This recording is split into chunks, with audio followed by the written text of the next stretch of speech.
we are going to move it on to a male. Okay, let's hear something of substance. Okay, we're writing on Here's a man. Oh my gosh! We have our wonderful. He is an amazing person, Doug X. He puts on these shows. He's a producer. He's also an organizer. He's also a funny comedian and a juggler. He has a talent. And then, as if comedy isn't a talent, but you know what my thoughts are about that. So he can juggle, and he's also just a side hustle, as I said, I serve drinks, I do other blue collar, and he's a little side hustle, very common to our artists. His is my parents' dream for me, which is to become a lawyer, which I threw away. So here he is, and I believe the NLG Legal Observing shirt, the bright green, and I can't wait to get back out doing there. I did one event so far, but need to get back at it. And here is Doug X to entertain you. Woo! Oh, even starts with juggling. For that glowing introduction, I really appreciate it. I mean, you didn't introduce me as God Emperor Doug the way I asked you to. It was a really, really nice introduction, so I appreciate it. And I did, because I said male, and that implies that. I missed it. I just want to tell you guys, my relationship status is currently looking up sex robots online. That's where I'm at. And I'm just They've gotten really good. Well, yeah. I'm like, all I need is a spare $12,000. Unfortunately, I just donated. I'm kind of strapped at the moment. Stop doing that pro bono work. I know.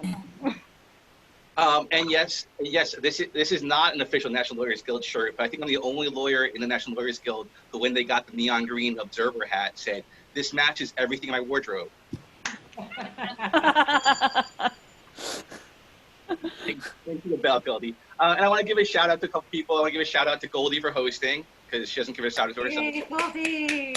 Goldie! And a shout out to Virginia, who designed the posters, because I am crap. Woo!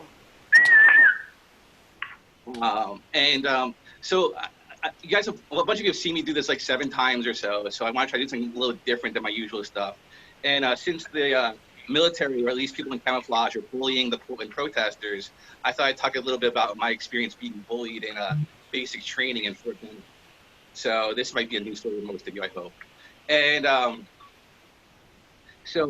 this is way back in 2000. So you got to understand the kind of the currency is that there was a rumor going around the barracks in basic training in Fort Benning that I was gay, and people would say, because they're clever, they would say he's as queer as a $3 bill. And one dude who I really didn't like called me that, and I said, "All right, that's it. Let's go up to the barracks and settle it." And because that was fine. In 2000, if you accepted being called queer was kind of a death sentence in the military, and I'm not necessarily being hyperbolic. So, and I mean, really, it was unfair because I was only fucking one dude at the time. So I mean, really, that's not queer. That's a very limited sample size.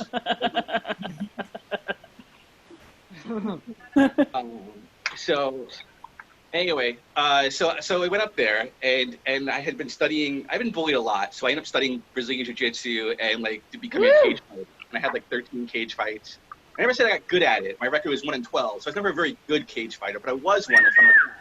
And so this guy, interestingly enough, the whole thing started because he called me queer. The first is we started throwing punches, and I hit him a punch, and he grabs me by the balls, because that's what you do if you're straight, I guess. And then I came to the ground, and I put him in a guillotine choke. And before I could choke him unconscious, although he was pretty close to there, as always happens, someone's got to break up the party and ruin the fun.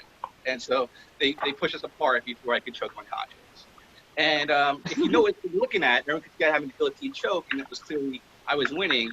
I mean, he was sticking out my eye with his finger, but I won that one clearly. But for those who didn't know, he was on top of me, and he was able to spin it that he was winning. So there was nothing to it, but a couple weeks later to fight again, because that's what you do. Because we're guys, just rams, just butting heads. And this guy was a complete douchebag. And because the military can clearly discern who was good and who was bad, they took this douchebag and made him the platoon leader. Of course. And it happened while I was at KP. So in the morning, because despite what they tell you, 2 weeks in, you don't snap right out of bed at Beverly. You kind of lay in. I don't know how sleeping till 5:15 instead of 5 a.m. is sleeping in, but that's how it was in the military. And he yelled out, Rosenblum, because that's my name back then. Rosenblum, get the fuck out of bed. And I told him, Rosenblum? because that's what I said. And then it turned out he was actually in charge of me, which I didn't know. And so the drill sergeant came out and beamed me real hard for about a minute and a half or 2 minutes. And I did more push-ups than I've ever did in my life. Anyway, so we were fighting again. This is where the story gets good. And this one did not go well. At some point, I tripped over a cot because he grabbed me by the balls again. And at this time, he goes right to his move. He's just sticking his finger in my eye. And I swear to God, he wanted to tear the fucking thing out. Like, that was his plan. And I was against it. But it did get broken up again. But this time, there was like a blood dot in my eye. And one of my friends, who's an EMT, goes, you got to get that washed out. And I'm like, come on, what's the worst that could happen? He's like, you could go blind and maybe die. And I'm like, fuck. So this is like July 4th, and everybody's just kind of hanging out. There's a very limited staff. And I go to the drill sergeant, and I say, drill sergeant, I got to go to the hospital. He's like, what? What happened? And you don't rat no matter what happened. So I said, I fell and hit my eye on a bedpost. And he looked at me and goes, you sure you weren't in a fight? You sure you want to go with you tripped and you hit your eye specifically on a bedpost? And I said, I'm real clumsy, drill sergeant. And my friends who were out kind of shining their shoes and boots at that point said that because he left the room immediately. And I don't know why he left the room, but I found out later it was because he cracked up and he couldn't hide his laughter from me. So he went out and in front of the whole platoon. They have no idea why. They just see a drill sergeant slam the door open, come out, and just start cracking up. So that was my experience. That's my other experience was at the year, well, not experience, but it's the year 2000 when Y2K was coming. I was actually in the National Guard, post basic, and they had us all in cots at the Long Beach Armory in case like the world went to shit. And I felt good. I'm like, okay, like we're actually doing something useful. I mean, the world didn't go to shit because they figured it out, and it probably wasn't a problem in the first place. But I'm like, where's the fucking National Guard now? Oh wait, they're tear gassing protesters. They're the fucking emergency. Somehow I went in 10 years. I was like part of the solution, and now I'm not in there, and it's part of the problem, which I can only attribute because my not being there anymore.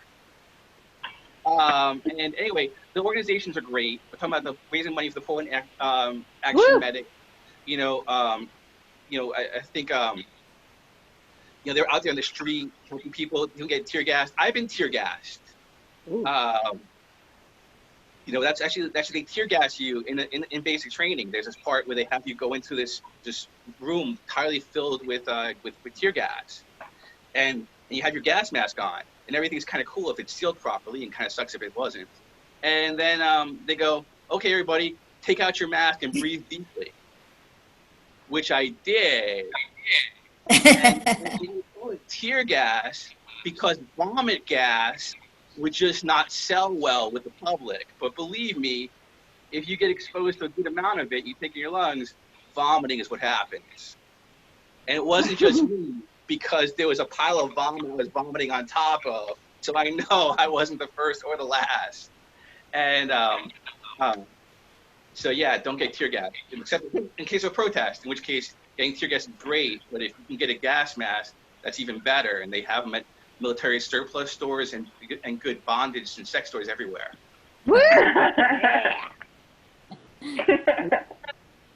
How much more time I got, Goldie? To be honest, you went very over, but I didn't feel it was appropriate to do a time limit on the person putting on the show. And of course, the one male. But I won't be a dick about it. We had another male drop out. And then, as they say, with men on the show, it is now a show. And with women, it's a hen fest. So you know how that works. Like, you're human, but we're women. So I had to defer to male privilege. I'm sorry. I don't know. None of the women in my life have ever said I'm human. So, actually, my girlfriend, who just recently said I was tacky, classless, and self-centered. And I want to take issue with classless. I don't think that's true. But there you go. I can't refute tacky. So anyway, this is a great cause. The links are in there. And suggest donation $20. And my website, dougxcomedy.com, dougxcomedy.com, and on Twitter at Love is Cthulhu. Thanks, everybody. Everyone, yes. Yay! He's the one putting this on, and he does great work. And I forgot to mention that he's also a fucking veteran. Like, hello, there's our right winger who was trolling us. We got a veteran here, so what you gonna do? Oh, I guess you're gonna gas him too, like the guy you did on the streets in Navy then. Okay,